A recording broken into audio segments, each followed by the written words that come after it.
Hello everyone, welcome to this tutorial session to get introduced to an emerging technology jQuery. My name is Jatin Kindra from Plug and Learn. In this session we will focus primarily on the fundamentals, usage and principles of jQuery. So let's get started. First of all, let's get to some basics what jQuery is. So basically jQuery is a JavaScript based library which is acting as a wrapper over the JavaScript. It makes to write your web applications easier. It is very lightweight, almost 32 KB in size.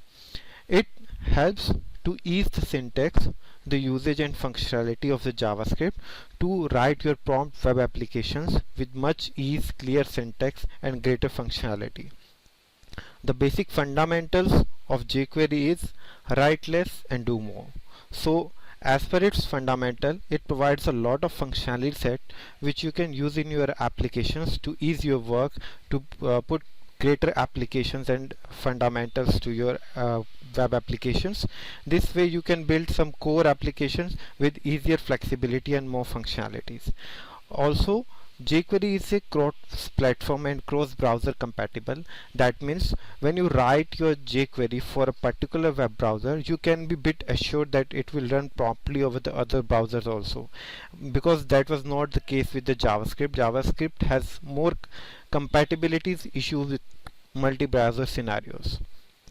Also, if we talk about the basic usage of jQuery, it helps in HTML elements and their DOM traversals.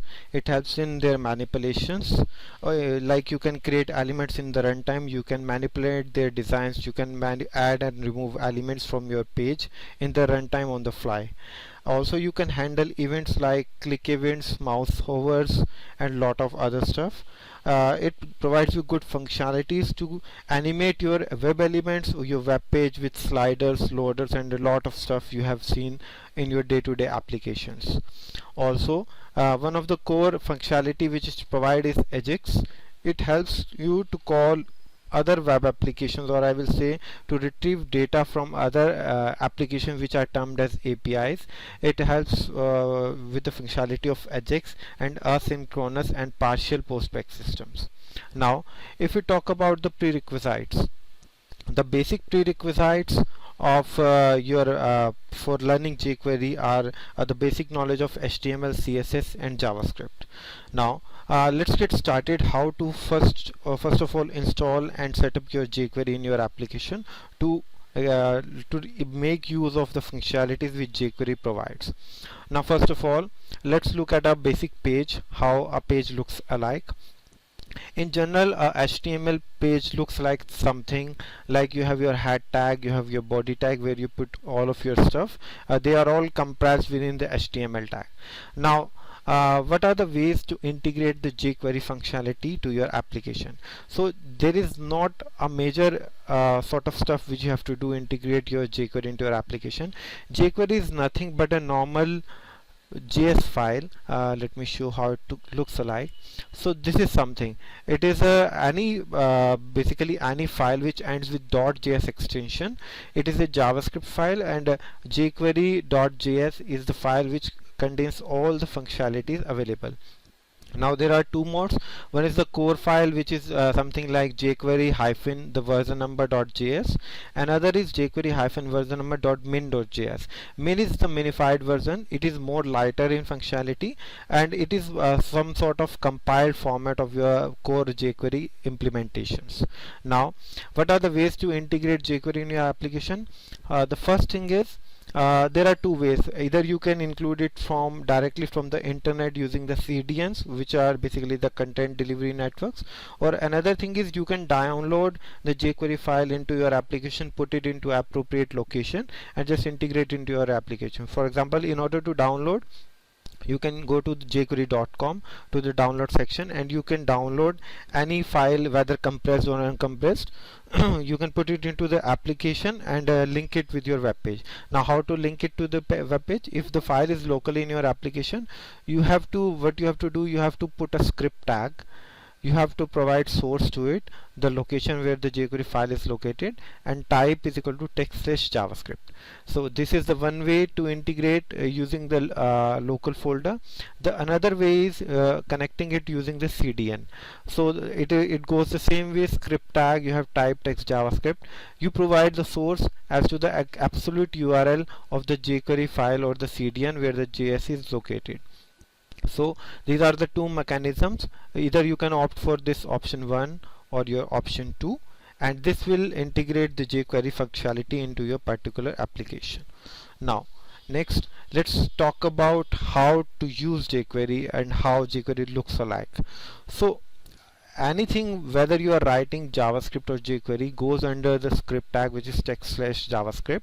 You provide the language. So this is the core section where you will do all of your JS or jQuery related stuff. Now let's see how the jQuery looks like. So it is something like, this is a jQuery example. This is something like, I will let you know more about the syntax. First have a look how it looks like.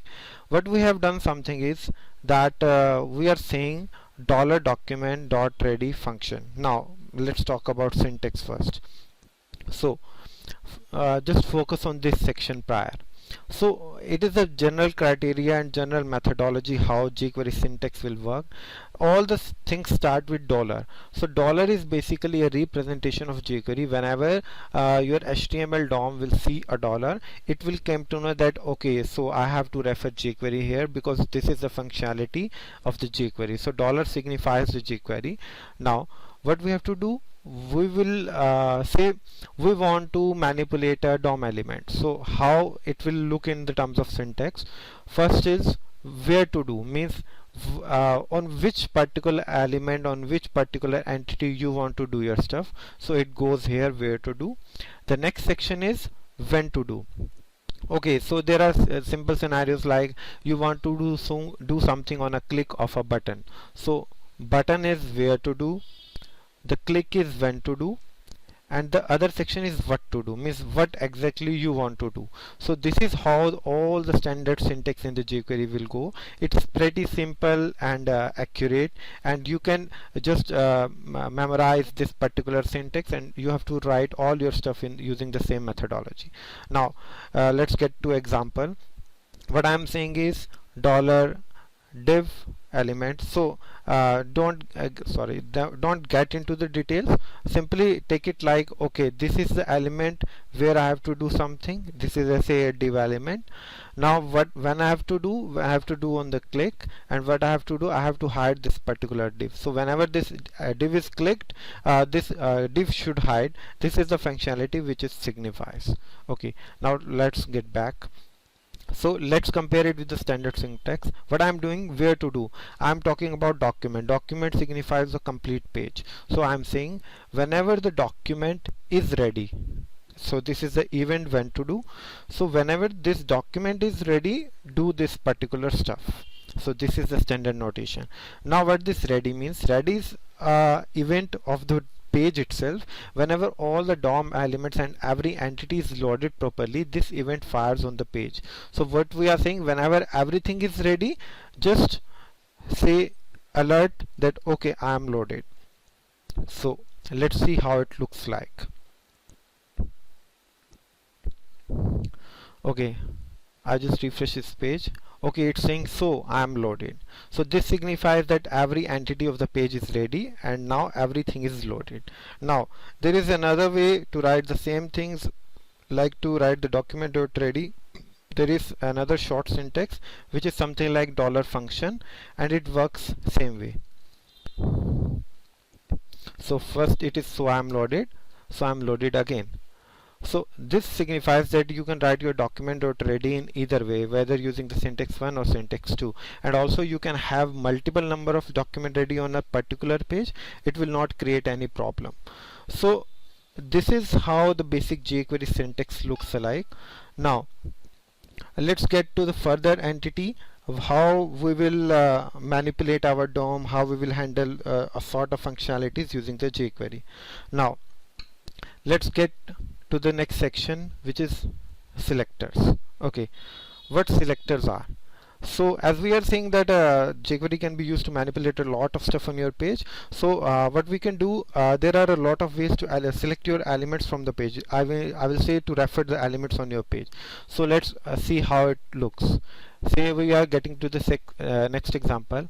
What we have done basically is we have created 3 div blocks. We have provided them different colors, block 1, 2, 3. Now we will manipulate these elements using the capabilities of jQuery itself. Now, so this is the section I have created 3 particular divs with block 1, 2, 3. Now I'm handling the functionalities. What I'm saying, that dollar document is the same thing which we have already used. I'm referring dollar block 1. So if you are referring an element using its ID, then you have to put a hash, then the element ID like block 1 here. So I'm referring to this particular div.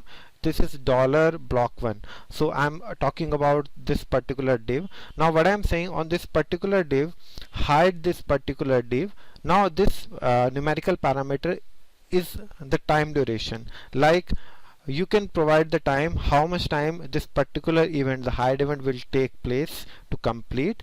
And further I have provided another show with another element. So this is called chaining.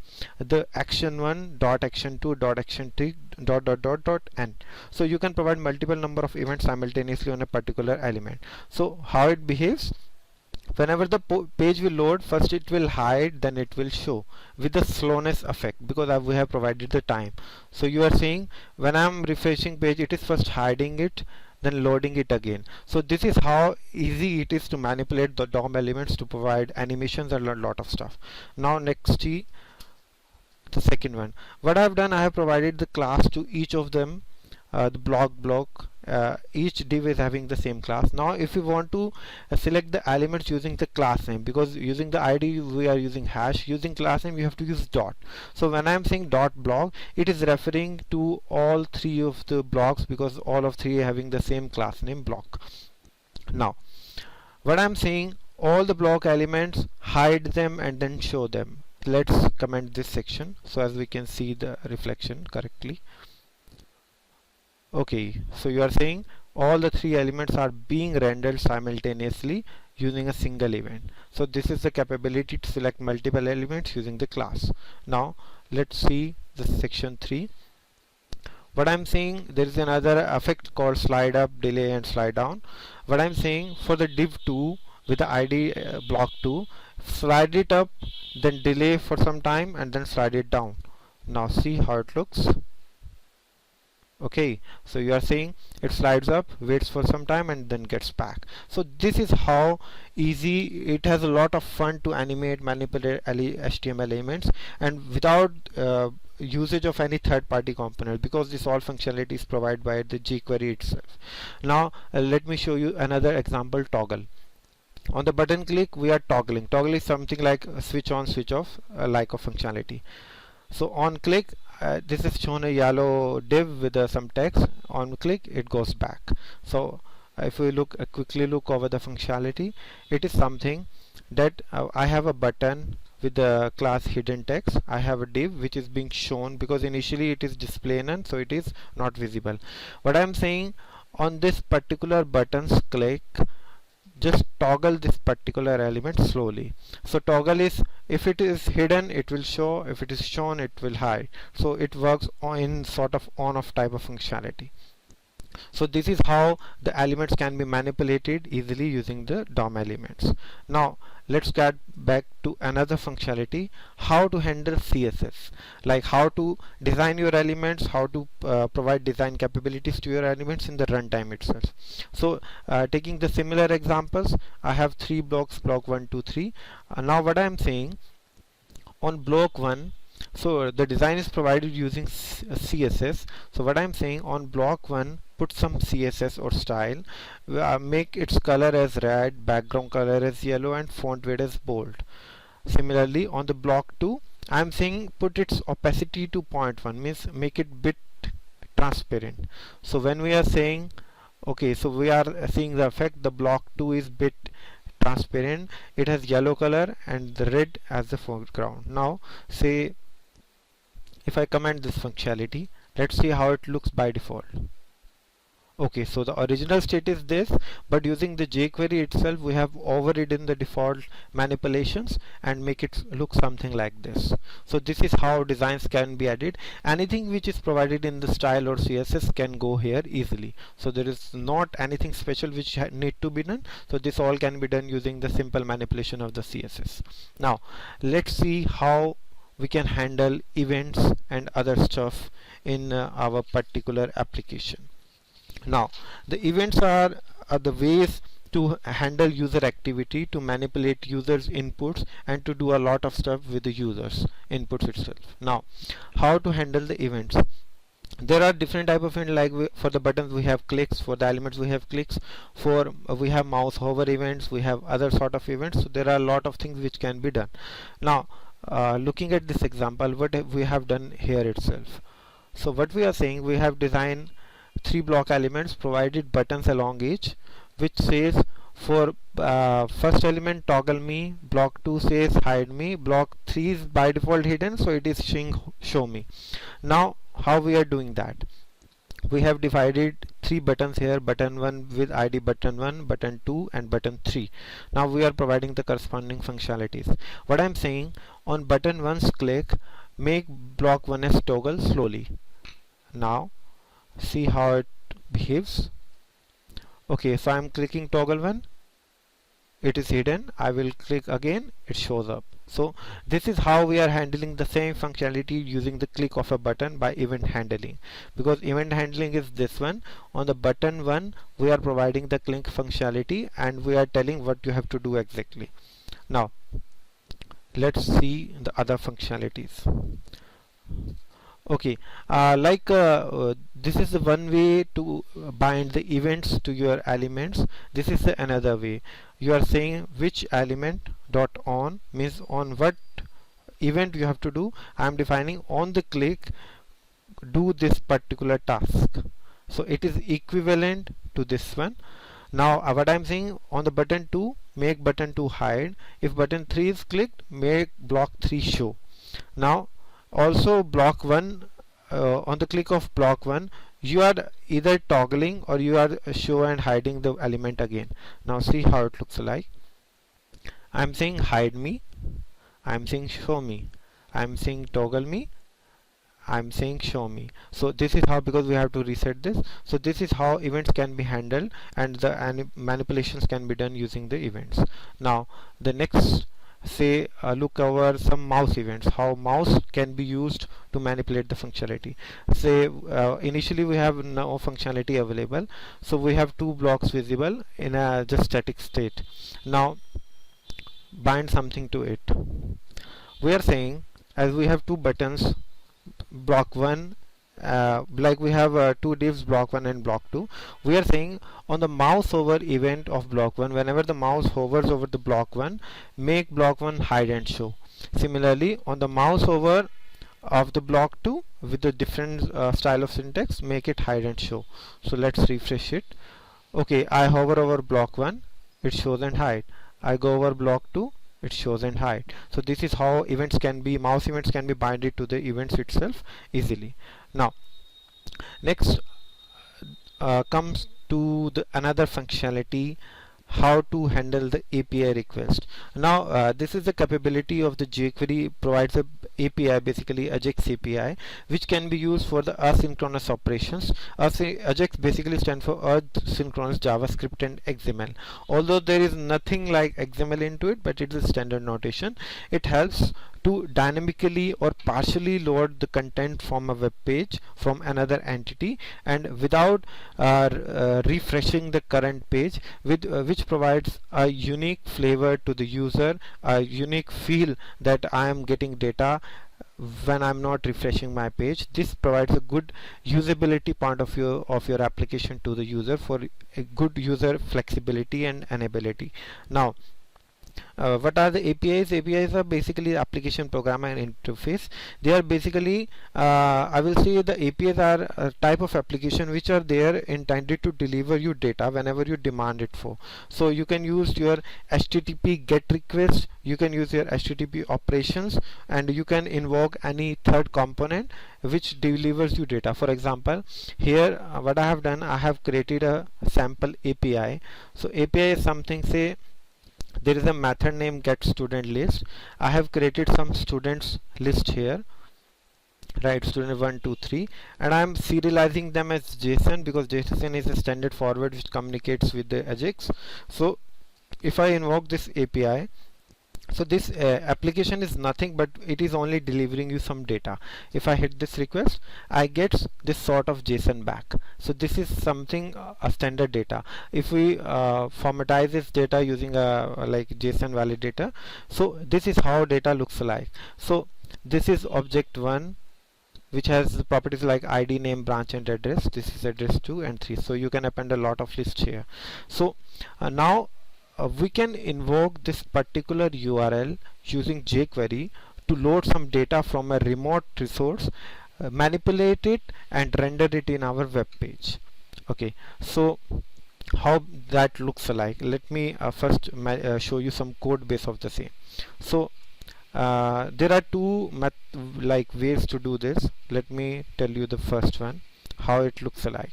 So or everything starts with $.ajax. It has a lot of attributes or the properties which you can define, and it will make you work accordingly. Now first, the primary thing is URL. You have to define the API resource where you want to fetch information from. Like this is the same thing, this is the same API URL we are using here, which is returning as JSON. So we defined here JSON. It is the data type, but will be the type of data which will be flowing back. So usually it is JSON. JSON-P is something which is used for cross-domain access, because we are in application 1 and we are fetching information from application 2. Due to security constraints, browsers sometimes make it halt and they don't allow cross-domain. So we are using JSON-P for that purpose. Now we are defining the protocol, like we have get, post, put and delete. We are calling this particular URL using the get. Now this is the success callback. We are defining when API returns success, call this function, do this sort of functionality.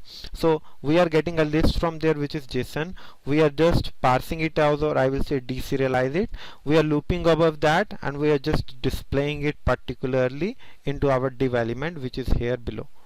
So we are manipulating or adding up stuff in the runtime using the jQuery to this particular div. So this is how data looks like. Now let me show you another way to do this particular thing.